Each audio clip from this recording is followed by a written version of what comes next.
ನೀವು ನೋಡ್ತಾ ಇದ್ದೀರಾ ಸ್ಪೀಡ್ ನ್ಯೂಸ್ ಕನ್ನಡ. ನಾನು ಸುಷ್ಮಿತಾ ನಟರಾಜ್. 22ನೇ ವಯಸ್ಸಿನಲ್ಲಿ 5 ಮಕ್ಕಳ ತಾಯಿ. ಇದೀಗ ಮತ್ತೊಮ್ಮೆ ಗರ್ಭಧಾರಣೆ. ಇನ್ನೊಂದು ಗಂಡು ಮಗು ಬೇಕಂತೆ ಈ ದಂಪತಿಗೆ. ಈ ದಂಪತಿಯ ಆಸೆಯನ್ನ ಕೇಳಿದಂತಹ ವೈದ್ಯರು ನಿಜಕ್ಕೂ ದಂಗಾಗ್ಬಿಟ್ಟಿದ್ದಾರೆ.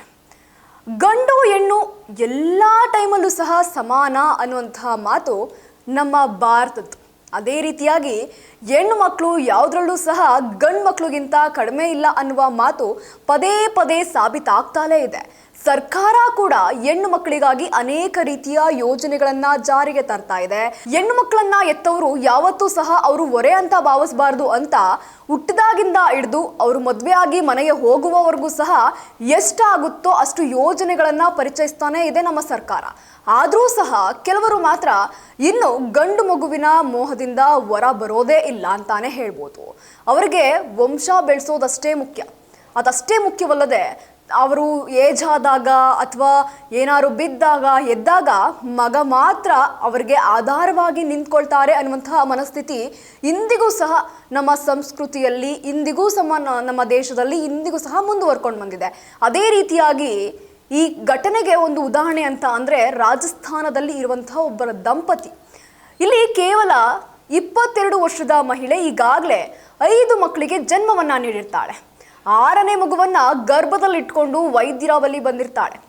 ನಡೆದಾಡುವಾಗ ಕಷ್ಟಪಟ್ಟು ಉಸಿರಾಡ್ತಿರ್ತಾಳೆ. ಅದೇ ರೀತಿಯಾಗಿ ಉಸಿರನ್ನ ಬಿಗಿ ಹಿಡ್ಕೊಂಡು ಯಾವ ರೀತಿ ಆಗಿರುತ್ತೆ ಅಂದರೆ ಅವಳ ದೇಹ ಬಹಳ ಬಲಹೀನವಾಗಿಬಿಟ್ಟಿರುತ್ತೆ. ಯಾವ ರೀತಿ ಅಂದರೆ ಅವಳ ಮೈಯಲ್ಲಿರುವಂತಹ ಮೂಳೆಯೆಲ್ಲ ಹೊರಗಡೆ ಕಾಣಿಸ್ತಾ ಇರುತ್ತಲ್ವ, ಆ ರೀತಿ ಕಾಣಿಸ್ತಾ ಇರ್ತಾಳೆ. ವೈದ್ಯರು ಸಡನ್ನಾಗಿ ಕೇಳ್ತಾರೆ ಯಾಕೆ ಈ ರೀತಿ ಆಗಿದೆ ಅನ್ನೋಂಥದ್ದನ್ನ. ಆಕೆ ಹೇಳೋದೊಂದೇ, ನನಗೀಗಾಗಲೇ 5 ಮಕ್ಕಳಾಗಿದೆ, ನನಗಿನ್ನೂ 22 ವರ್ಷ ಅಷ್ಟೇ ಅಂತ ಹೇಳಿರ್ತಾರೆ. ಈ ವಿಚಾರವನ್ನು ಕೇಳಿದಂತಹ ವೈದ್ಯರು ನಿಜಕ್ಕೂ ಶಾಕ್ ಆಗಿರ್ತಾರೆ ಅಂತಲೇ ಹೇಳ್ಬೋದು. ಯಾಕೆ ಅಂತ ಅಂದರೆ ಈ ಹುಡುಗಿಗೆ 15ನೇ ವಯಸ್ಸಿಗೆ ಮದುವೆ ಆಗಿರುತ್ತೆ. ಬಾಲ್ಯ ವಿವಾಹ ಆದ್ರೂ ಸಹ ವರ್ಷಕ್ಕೆ ಒಂದರಂತೆ ಮಗುವನ್ನು ಎತ್ತಿರ್ತಾಳೆ ಈಕೆ. 5 ಮಕ್ಕಳ ಪೈಕಿ 4 ಮಕ್ಕಳು ಹೆಣ್ಣು ಮಕ್ಕಳಾಗಿರ್ತಾರೆ, 1 ಗಂಡು ಮಗು ಆಗಿರುತ್ತೆ. ಆದರೂ ಸಹ ಈ ದಂಪತಿ ಆಸೆಯನ್ನ ಬಿಟ್ಟಿರಲ್ಲ. ಯಾಕೆ ಅಂತ ಅಂದರೆ ಒಂದು ಗಂಡು ಮಗುನೇ ಅಲ್ಲ. ಒಂದು ಗಂಡು ಮಗು ನಮ್ಮನ್ನು ಎಲ್ಲಿವರೆಗೂ ನೋಡುತ್ತೆ, ಒಂದು ಗಂಡು ಮಗುವಿಂದ ನನ್ನ ವಂಶ ಎಷ್ಟು ಬೆಳೆಯುತ್ತೆ, ಒಬ್ಬನೇ ಕುಟುಂಬದ ಹೊರೆಯನ್ನು ಯಾವ ರೀತಿ ಹೊರ್ತಾನೆ, ಅದಕ್ಕಾಗಿ ಇನ್ನೊಂದು ಗಂಡು ಮಗು ಬೇಕೇ ಬೇಕು ಅನ್ನುವಂತಹ ಹಠ ಈ ದಂಪತಿದಾಗಿರುತ್ತೆ. ತಮ್ಮ ಮನಸ್ಸಿನ ಮಾತನ್ನು ವೈದ್ಯರ ಬಳಿ ಹೇಳ್ಕೊಂಡಾಗ ವೈದ್ಯರು ನಿಜಕ್ಕೂ ಆಶ್ಚರ್ಯಗೊಂಡಿರ್ತಾರೆ. ಇನ್ನು ಗಂಡು ಮಗುವಿನ ಆಸೆಗಾಗಿ ಮನೆ ತುಂಬ ಮಕ್ಕಳನ್ನ ಲೈನಾಗಿ ನಿಲ್ಲಿಸ್ತೀರಾ ಅಂತ ದಂಪತಿಗೆ ಪ್ರಶ್ನೆಯನ್ನು ಸಹ ಮಾಡಿರ್ತಾರೆ. ಈ ವೇಳೆ ತನ್ನ ವಂಶ ಬೆಳೆಯಲು ಗಂಡು ಮಗು ಬೇಕು ಅನ್ನುವಂತಹ ಒತ್ತಡವನ್ನು ಪತಿ ಆಗ್ತಾ ಇರೋದಾಗಿ ಇದೀಗ ಮಹಿಳೆ ಹೇಳ್ಕೊಂಡಿರ್ತಾಳೆ. ಅದೇ ರೀತಿಯಾಗಿ ಚಿಕ್ಕ ವಯಸ್ಸಿನಲ್ಲಿ ಪದೇ ಪದೇ ಗರ್ಭ ಧರಿಸೋದ್ರಿಂದ ಉಂಟಾಗುವಂತಹ ಗಂಭೀರ ಆರೋಗ್ಯ ಅಪಾಯಗಳ ಬಗ್ಗೆ ವೈದ್ಯರು ದಂಪತಿಗೆ ಎಚ್ಚರಿಕೆಯನ್ನ ನೀಡಿರ್ತಾರೆ. ಮಹಿಳೆ ಈಗಾಗಲೇ ಉಸಿರಾಟದ ತೊಂದರೆ ಆಗಿರ್ಬೋದು, ತಲೆ ಸುತ್ತುವಂಥದ್ದಾಗಿರ್ಬೋದು, ದೇಹದಲ್ಲಿ ಉಂಟಾಗುವಂತಹ ನೋವಿನ ಬಗ್ಗೆ ವೈದ್ಯರಲ್ಲಿ ಅಳಲನ್ನ ತೋಡ್ಕೊಂಡಿರ್ತಾಳೆ. ಈ ಸಮಸ್ಯೆ ಸಾಮಾನ್ಯವಾಗಿ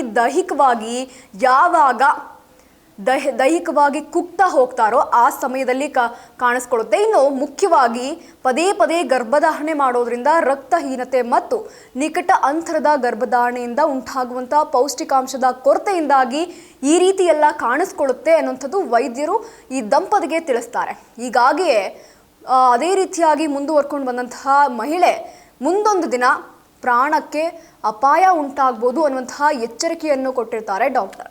ಅಲ್ಲದೆ ಆರೋಗ್ಯಕರ ಹೆರಿಗೆಗಾಗಿ ಮತ್ತು ನಂತರದ ಬದುಕಿಗೆ ಮಕ್ಕಳ ನಡುವೆ ಅಂತರ ಇರೋದು ಎಷ್ಟು ಮುಖ್ಯ ಅನ್ನೋದನ್ನು ಸಹ ಇದೀಗ ವೈದ್ಯರು ಈ ದಂಪತಿಗೆ ಒತ್ತಿ ಹೇಳಿರ್ತಾರೆ. ಒಟ್ಟಿನಲ್ಲಿ ಈ ವಿಡಿಯೋ ಸಾಮಾಜಿಕ ಮಾಧ್ಯಮದಲ್ಲಿ ಭಾರಿ ಚರ್ಚೆಗೆ ಕಾರಣ ಆಗಿತ್ತು ಅಂತಾನೆ ಹೇಳ್ಬೋದು. ಯಾಕೆ ಅಂತ ಅಂದರೆ ಅನೇಕ ಬಳಕೆದಾರರು ಮಹಿಳೆಯ ಸ್ಥಿತಿಯ ಬಗ್ಗೆ ಕಳವಳವನ್ನು ವ್ಯಕ್ತಪಡಿಸಿದ್ದಾರೆ. ಗಂಡು ಮಕ್ಕಳಿಗೆ ಜನ್ಮ ನೀಡಲು ಮಹಿಳೆಯ ಮೇಲೆ ಏರಲಾಗ್ತಾ ಇರುವಂತಹ ಸಾಮಾಜಿಕ ಒತ್ತಡದ ಬಗ್ಗೆ ಟೀಕೆಯೂ ಸಹ ಒಂದು ಕಡೆ ವ್ಯಕ್ತ ಆಗ್ತಾ ಇದೆ. ಗರ್ಭ ನಿರೋಧಕದ ಬಗ್ಗೆ ಅರಿವಿನ ಕೊರತೆ ಆಗಿರ್ಬೋದು, ಅದೇ ರೀತಿಯಾಗಿ ಬಾಲ್ಯ ವಿವಾಹ, ಕುಟುಂಬ ಯೋಜನೆ, ಶಿಕ್ಷಣಕ್ಕೆ ಸೀಮಿತ ಆಗಿರುವಂಥದ್ದಾಗಿರ್ಬೋದು, ಎಲ್ಲ ರೀತಿಯಲ್ಲೂ ಸಹ ನಮ್ಮ ಸಮಾಜ ಇನ್ನು ಎಷ್ಟು ಹಿಂದೆ ಉಳ್ಕೊಂಡಿದೆ ಅನ್ನುವಂಥದ್ದನ್ನು ಈ ಒಂದು ಘಟನೆ ತಿಳಿಸ್ಕೊಡುತ್ತೆ. ಯಾಕೆ ಅಂತ ಅಂದರೆ ಕೆಲವೊಂದು ಭಾಗದಲ್ಲಿರುವಂತಹ ಹೆಣ್ಣು ಮಕ್ಕಳಿಗೆ ಬಹಳ ಬೇಗವಾಗಿ ಮದುವೆ ಮಾಡಿಬಿಡ್ತಾರೆ. ಉದಾಹರಣೆಗೆ ಈಕೆಗೆ 15 ವರ್ಷಕ್ಕೆ ಮದುವೆ ಮಾಡಿರುವಂಥದ್ದು. ಅದೇ ರೀತಿಯಾಗಿ 15 ವರ್ಷದಿಂದ 22 ವರ್ಷದವರೆಗೂ ಸಹ 5 ಮಕ್ಕಳಿಗೆ ಜನ್ಮ ನೀಡಿದ್ದಾಳೆ. ಆಕೆಯ ಸ್ಥಿತಿ ಎಷ್ಟು ಹೀನಾಯವಾಗಿದೆ ಅಂತ ಅನ್ನೋದಾದರೆ, ದೇಹದಲ್ಲಿ ಶಕ್ತಿನೇ ಇಲ್ಲದೆ ಇನ್ನೊಂದು ಮಗುವನ್ನು ಸಹ ಹೊಟ್ಟೆಯಲ್ಲಿ ಇಟ್ಕೊಂಡಿರುವಂಥದ್ದು. ಯಾವ ರೀತಿಯ ಸಮಾಜ ನಮ್ಮ ಕಣ್ಮುಂದೆ ಇದೆ. ಈ ಹಿಂದೆನೇ ಸಾಕಷ್ಟು ಬಾರಿ ಹೇಳ್ಕೊಂಡಿದ್ದಾರೆ. ಎಲ್ಲ ರೀತಿಯಲ್ಲೂ ಒಂದಷ್ಟು ಉದಾಹರಣೆಗಳಿದೆ. ಹೆಣ್ಣು ಮಕ್ಕಳು ಸಹ ನಿಮ್ಮ ಕಷ್ಟಕ್ಕೆ ನಿಂತ್ಕೊಳ್ತಾರೆ ಅನ್ನೋಂಥದ್ದು. ಯಾಕೆ ಪ್ರತಿ ಬಾರಿಯೂ ಸಹ ಗಂಡು ಮಕ್ಕಳು ಬೇಡ ಅಂತ ಅಲ್ಲ, ಗಂಡು ಮಕ್ಕಳಾಗಲಿ ಹೆಣ್ಮಕ್ಳಾಗಲಿ ಸಮಾಜದಲ್ಲಿ ಮುಖ್ಯವಾಗಿ ಮಾನಸಿಕವಾಗಿ ಅಥವಾ ದೈಹಿಕವಾಗಿ ಎರ್ತಾ ಇರುವಂತಹ ಮಹಿಳೆಯ ನೋವು ಯಾರು ಅನುಭವಿಸೋದು? ನಿಜಕ್ಕೂ ಈ ವಿಚಾರವನ್ನು ಕೇಳಿದಂತಹ ಡಾಕ್ಟರೇ ಇಷ್ಟೊಂದು ಶಾಕ್ ಆಗಿರುವಂಥದ್ದು. ಇದೇ ರೀತಿಯಾಗಿ ಮುಂದುವರ್ಕೊಂಡು ಹೋದರೆ ಆ ಮಹಿಳೆ ಪರಿಸ್ಥಿತಿ ಏನಾಗ್ಬೋದು? ಕೇವಲ 5 ವರ್ಷಕ್ಕೆ 5 ಮಕ್ಕಳು, ಇದೀಗ ಮತ್ತೊಂದು ಗರ್ಭಧಾರಣೆ. ನಿಜಕ್ಕೂ ಒಂದು ಕಡೆ ಆಶ್ಚರ್ಯಕರ ವಿಚಾರ ಅಂತಲೇ ಹೇಳ್ಬೋದು. ಇದಕ್ಕೆ ಸಮ್ಮತಿ ಸಲ್ಲಿಸಿದಂತಹ ಮಹಿಳೆಗೆ ಒಂದು ಕಡೆ ಹ್ಯಾಟ್ಸ್ ಆಫ್ ಅಂತ ಹೇಳಬೇಕಾಗುತ್ತೆ. ಅದೇ ರೀತಿಯಾಗಿ ಈ ರೀತಿ ಮೇಲಿಂದ ಮೇಲೆ ಫೋರ್ಸ್ ಮಾಡುವಂತಹ ಗಂಡು ಮಕ್ಕಳಿಗೆ ಸಮಾಜ ಒಂದು ಕಾನೂನನ್ನು ಜಾರಿಗೆ ತರಬೇಕು ಅನ್ನೋದು ಒಂದು ಕಡೆ ಸಾರ್ವಜನಿಕರ ಒಂದಷ್ಟು ಅಭಿಪ್ರಾಯವನ್ನು ವ್ಯಕ್ತಪಡಿಸಿರುವಂಥದ್ದು. ಒಟ್ಟಿನಲ್ಲಿ ಇದಾಗಿತ್ತು ಈ ಕ್ಷಣದ ಸುದ್ದಿ. ಮತ್ತಷ್ಟು ಅಪ್ಡೇಟ್ಸ್ಗಾಗಿ ನೀವು ನೋಡ್ತಾ ಇರಿ ಸ್ಪೀಡ್ ನ್ಯೂಸ್ ಕನ್ನಡ. ಸುದ್ದಿ ನಿಮ್ಮದು, ವೇಗ ನಮ್ಮದು.